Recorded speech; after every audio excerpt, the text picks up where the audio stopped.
Invalides. Les Invalides sont presque un personnage du roman en fait. C'est vraiment le cœur du livre, c'est le lieu dont je voulais parler, c'est le lieu où se déroule l'histoire. Et les Invalides, c'est un endroit qui est à la fois très connu et complètement méconnu, puisque c'est un symbole, tout le monde connaît le grand dôme doré, et personne ne visite l'intérieur. Plein de Parisiens passent devant, et surtout, même ceux qui rentrent et qui vont visiter le musée de l'Armée ne vont pas forcément avoir conscience qu'il y a vraiment des hommes et des femmes de 25 à 103 ans qui vivent aux Invalides, qui dorment et surtout qui s'y reconstruisent. Et donc, en passant par un roman, par une chasse au trésor, je voulais vraiment embarquer le lecteur et lui montrer ce que vivent ces personnes qui sont invisibles, on va dire. Tambour. Le tambour est très présent dans l'histoire parce qu'il y a un petit tambour qui laisse un trésor.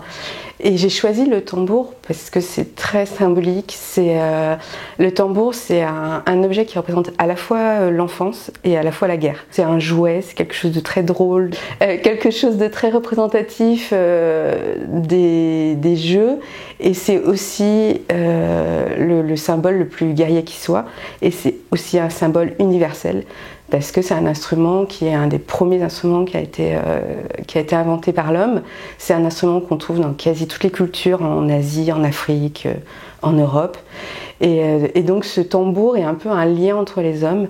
Et je voulais qu'il résonne dans la tête du lecteur, que voilà, il ait ce tambour au cœur, comme il est au cœur de l'histoire. Et ce qui est très sympa, c'est que des amis ont fait une bande-son autour du livre.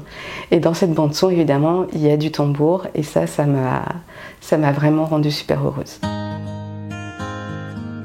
Les personnages. On peut presque distinguer deux groupes. Il y a ceux qui sont dedans, dans les Invalides, et il y a ceux qui sont dehors.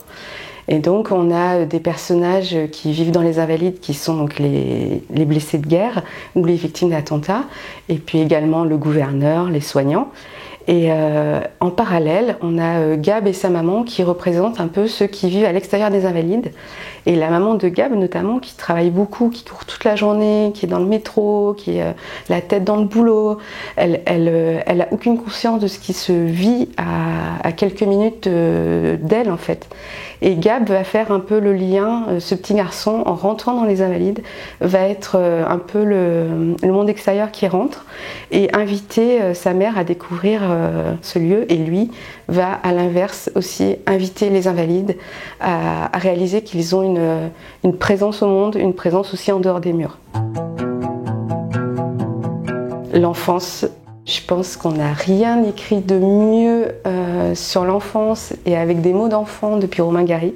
Donc c'était un petit peu ambitieux de prendre un enfant comme personnage principal.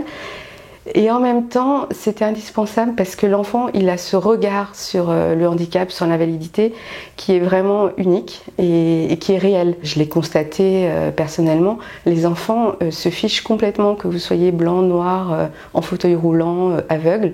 Quelquefois, ils trouvent même ça rigolo. Et donc, ils ont ce côté naturel. Et parallèlement, les invalides, quand ils sont blessés, quand ils perdent un bras, une jambe, ils doivent réapprendre comme des enfants. Ils repartent vraiment de zéro. Donc ils réapprennent à marcher, ils réapprennent quelquefois à parler, et ils doivent réapprendre aussi le regard de l'autre, ce qui est très difficile. Donc l'enfant, c'était vraiment un lien, encore une fois, entre les personnages, et un lien important dans l'histoire. Napoléon. C'est le personnage un peu clé des Invalides, puisque c'est lui qui les a réhabilités en 1800. Mais c'est aussi un personnage tellement fantastique qui ne peut qu'être détourné, parce qu'il est à la fois complètement fascinant, complètement effrayant. Il est monstrueux au sens littéral du terme. C'est un peu le personnage historique en fait, qui est la quintessence des contradictions humaines. Donc lui, il avait des goûts par exemple très simples, et il a créé une pompe impériale complètement délirante. Et il pouvait envoyer à la boucherie 200 000 hommes, et en même temps, il pouvait aussi les prendre dans ses bras et manger la soupe avec eux. Donc Napoléon, c'était le personnage qui se prêtait le mieux à un détournement, et aussi à à rentrer dans l'histoire, à permettre au lecteur de rentrer dans l'histoire des Invalides, qui est vraiment une histoire très longue qui se déroule depuis 350 ans. Et donc Napoléon fait un petit fil rouge qui est un peu décalé, et ça permet aussi de désacraliser l'histoire et de désacraliser les personnages historiques, et pour moi c'était vraiment important.